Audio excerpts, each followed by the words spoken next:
Hello and welcome to Lecture 11 of Financial Statement Analysis. This is part A on sensitivity analysis and a discussion on your final assignment for the course. This week's lecture allows us to finally get up to step 5 in our business analysis framework. We're up to the application step, which is making our final recommendations on investing in a company or selling the shares. We're also going to look a little bit about how the valuation process is used in mergers and acquisition and more generally in capital markets. Hopefully by the end of this lecture you'll have learned a few things. You'll have learned sensitivity analysis and you'll be able to do that for your assignment. You'll learn equity security analysis, which is chapter 9 from the textbook, a little bit about mergers and acquisitions, which is chapter 11 from the textbooks, and something about quantitative financial statement analysis to supplement our fundamental financial statement analysis that we've covered in the course. Over the last few weeks, we've made a lot of estimations or a lot of forecasts. When we did the forecasting lecture, we learned how to forecast and create a forecasting template. That involved us guessing about the future. We were guessing the company's sales growth, asset turnover, profit margin, net borrowing cost, and dividend payout ratio.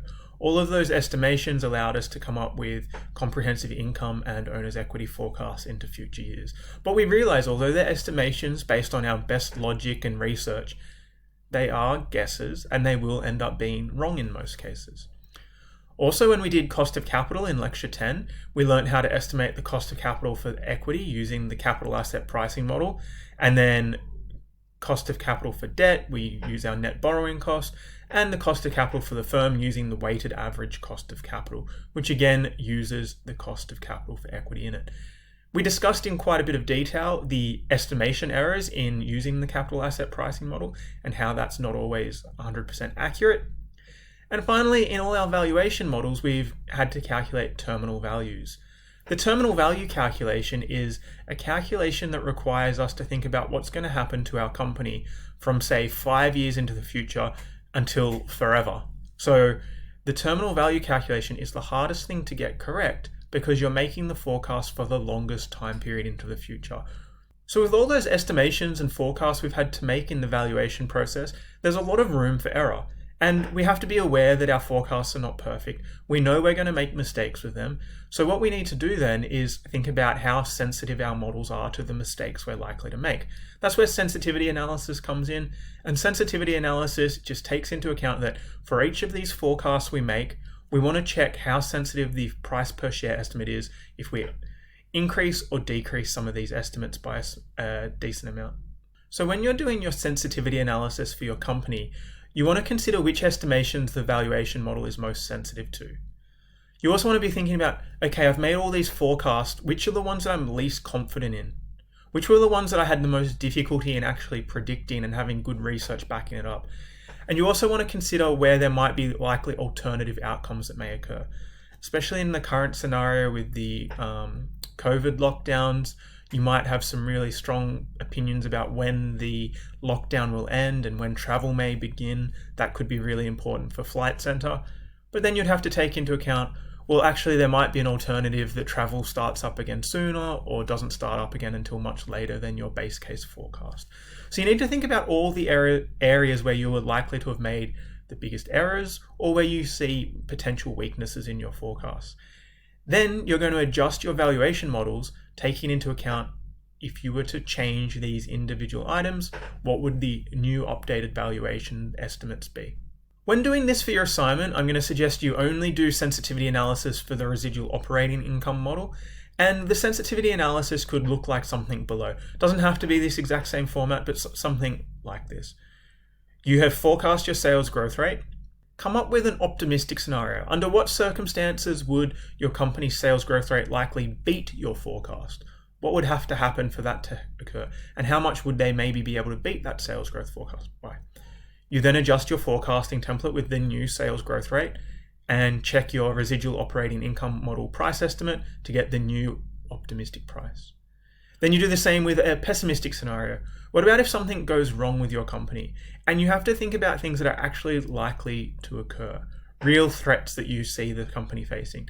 If those threats actually come into fruition, what would happen to the sales growth rate? And then update the residual operating income model price estimate with that change. You can then go through and do that for things like your profit margin, turnover, payout rates, cost of capital, all the things that you think your model is particularly sensitive to. Make some adjustments one at a time and then see the price estimates. You could also do a sort of overall optimistic or pessimistic scenario in which you change multiple things. So if something really badly goes wrong with your business, sales growth goes down, profit margin decreases, turnover decreases, the company becomes more risky, so the cost of equity goes up. So you could build a few of those into one.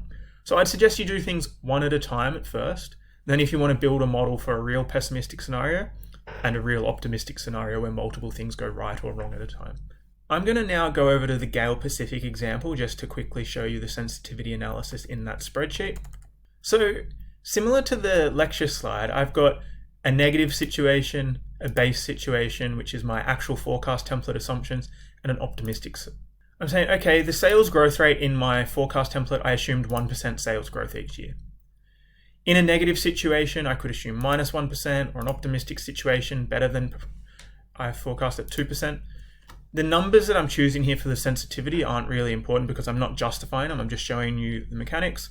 I go into my forecast template and I adjust my forecast sales growth rate. Instead of 1%, I change it to 2%, okay, as an example. I've had it then update to 2% in each of the future years.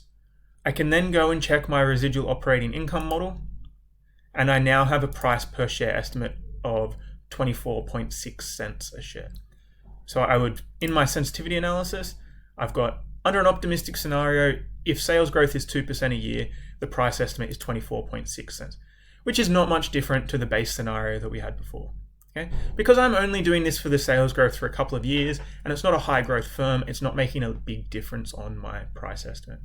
But I could do the same with my profit margin. My base profit margin was 5%. Let's see if I change it to 2%. So I go into my forecasting template. I'm going to change my sales growth back to 1%. And I'm going to say, okay, Gale Pacific has increased competition. I think they're going to have to lower their prices due to the current economic scenario. So I think their profit margin might drop down to 3%. So now I've updated my profit margin to 3% for each of the years. I go to my residual operating income model, and I see I've got a price per share of only 10 cents estimated here. If you have a look at our cost of capital estimates in the Gale Pacific example, I've used the capital asset pricing model to estimate a cost of equity capital, which is quite low at 6.49%. But when I discuss my beta estimation, I've looked at 3 different databases and got 3 different beta estimates. And I think they're all less than 1, which indicates less risky than the overall market. But I think knowing a little bit about Gale Pacific, their current position, they're likely to make a loss this year. Their market value is significantly less than their book value. So I actually think personally that Gale Pacific are probably riskier than the overall market, and this historic beta of 0.84 might actually be a little bit low. So overall that could lead to a little bit of a lower cost of equity capital. So when I do my sensitivity analysis, I'm a little bit skeptical that the capital asset pricing model has provided quite a low cost of equity capital for me. So when I do my sensitivity analysis, if I change my cost of equity from 6.49%, which is what the capital asset pricing model provided, and I adjust the risk-free rate up to 2.5%, which is a little bit more of a historic average, that increased my cost of equity to 7.62. Okay, so if I change my risk-free rate here to 2.5%, my cost of equity capital goes up to 7.62%. So I'm doing a negative situation where the cost of equity capital is increased. And then as I check my residual operating income model, the price per share would be estimated at 18.8 cents per share. Okay, so if I'm a little bit more conservative with my cost of capital estimation, my price estimation drops down as well. So those were 3 sensitivity analysis changes that I've done based on growth, profit margin, cost of equity. You need to, based on your analysis of your own company, think about what scenarios you should check the sensitivity for, and you need to be able to explain what would likely cause a pessimistic case or what would likely cause an optimistic case to actually occur. Now I'd like to show you just an Excel function. Sensitivity analysis is really common in all sorts of areas, not just valuation, but whenever we're trying to predict or estimate likely outcomes, we often want to do sensitivity analysis. So Excel actually has a handy sensitivity analysis function built into it. Now, because of the way we've built our valuation models, it's not going to work perfectly for adjusting the price per share for us. But what I've done here is looking at the terminal value assumption, and I want to use this function. So here I've said, and these are not using the Gale Pacific numbers. Here I've said, imagine a company has residual operating income of $1,500 per year. They've got a cost of firm capital of 7%, and I'm estimating a growth in the terminal value of 2%. So I get the terminal value, residual operating income divided by cost of firm capital minus growth in the terminal value, and I come up with this terminal value. You'd then have to present value it and include it in the overall valuation model. But if I want to see how sensitive my model is to my cost of firm capital and growth in terminal value assumptions, Excel has this handy function that allows you to vary any two inputs into a formula. So because this here is a formula taking into account cost of firm capital and the growth in terminal value, we can adjust those numbers. So I've built this little table along here. I've entered these numbers myself. I've said 7% is my cost of firm capital, and I've chosen two numbers slightly less than 7%, and I've chosen two numbers slightly more than 7% cost of firm capital. Then for my growth in terminal value of 2%, I've chosen two numbers slightly less than that if we had zero growth, 1%, 2%, or slightly more in 3 and 4%. In this corner here, I've referenced the cell that I'm doing the calculation on. I then select this whole array and I click on data. Then I go to what if analysis. So what if analysis is the same as sensitivity analysis. What if things change, or how sensitive is your model to change? I click on that and I click data table. My row input cell 6, 6.5, 7%, that is my cost of firm capital. So I'm going to select this number. My column input cell, down the column, I'm inputting the growth in terminal value. So I'm going to select the 2% growth in terminal value. The number in this corner is the formula that we're calculating. Now that I click OK, it's provided a sensitivity analysis. If the cost of firm capital is 7% and growth in terminal value is 2%, 7% and 2%, we get this 30,000 terminal value. If I keep my growth in terminal value the same, but I change my cost of capital up to 8%, we would see a $5,000 decrease in the terminal value. If the cost of capital went the other way, we would see an increase in the terminal value. And then we can go up and down the growth rate in terminal value as well. We can see as the growth rate in the terminal value increases, the value of the terminal value significantly increases. So we can start to see exactly how sensitive our terminal value calculations are based on our cost of firm capital and our growth in terminal value assumptions. You don't need to use this function in your assignment. I just wanted to show you it as another Excel skill that you may find handy whenever you're doing any financial modeling and you have to change some of your assumptions to see how quickly your output changes based on those input assumptions. So overall, sensitivity analysis for your assignment, you're going to do sensitivity analysis on your residual operating income model. You're going to explain pessimistic and optimistic scenarios, and you're going to explain what will actually cause those pessimistic or optimistic scenarios to come into fruition. So what are things that could occur in the economy, in your industry, in your particular firm that could go right or wrong for them that would lead to either better or worse than your forecast outcomes occurring. So to review our individual assignment, you've got 10 marks on forecasting. The key to doing good forecasting and discussing your forecasting is to make sure you link your forecast assumptions to the actual business operations. We're going to be unable to actually mark your forecasting on if it's correct or not because you're going to be forecasting things many years in the future and we have to mark it now. So the way we're going to mark your forecasting assumptions is based on how well you have explained, referenced, and provided research and logic behind your forecast assumptions. The more you link your forecast assumptions to what's actually happening in your business and industry, the better we can believe your forecast assumptions.